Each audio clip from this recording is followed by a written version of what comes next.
राज्यातील हॉटेल्स आणि रेस्टॉरंट्स त्याचबरोबर बार्स आज बंद असणार आहेत। महाराष्ट्रातील परवानाधारक हॉटेल आणि रेस्टॉरंट उद्योगावर राज्य सरकारने अन्यायकारक करवाढ लादण्याचा आरोप करत हा निर्णय घेतलेला आहे आणि त्यामुळे राज्यातील 22,000हून अधिक हॉटेल्स आणि रेस्टॉरंट आणि बार आज बंद असतील। या अन्यायकारक करवाढीमुळे सुमारे 1.5 लाख कोटींची उलाढाल असलेला हा उद्योग संकटात सापडण्याची शक्यता असल्याचं स्पष्ट मत आहार संघटनेने व्यक्त केलेलं आहे। आताची महत्त्वाची बातमी आपण पाहतोय। राज्यभरामध्ये आज हॉटेल्स, रेस्टॉरंट्स आणि त्याचबरोबर बार्स बंद राहणार आहेत। महाराष्ट्रामधील परवानाधारक हॉटेल्स, रेस्टॉरंट उद्योगावर राज्य सरकारने अन्यायकारक करवाढ लादल्याचा आरोप करत हा निर्णय घेण्यात आलाय। यावर एक नजर टाकूयात ग्राफिक्सच्या माध्यमातून।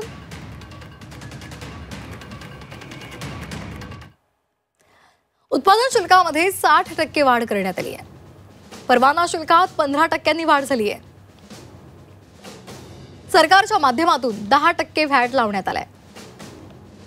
करवाढीमुळे अनेक व्यवसाय, हजारो नोकऱ्या संकटात आल्यात असा दावा केला जातोय।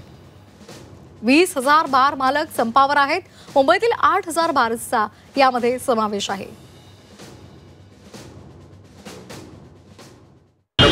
आहे अतिरिक्त व्हॅट लागलं त्यासाठी कुठेतरी कमी करावी असं त्यांची मागणी। निश्चितपणे याच्यासोबत हॉटेल मालक, रेस्टॉरंट ओनर यांच्यासोबत समन्वयाची बैठक साधून त्यातून काहीतरी मार्ग काढण्यात तेव्हापर्यंत काय लवकरात लवकर संबंधित विभागाचे मंत्री, सन्मान्य अधिकारी यांची आणि हॉटेल ओनर असोसिएशनची त्या ठिकाणी बैठक होऊन काहीतरी त्याच्यावर समन्वयाने मार्ग निघेल।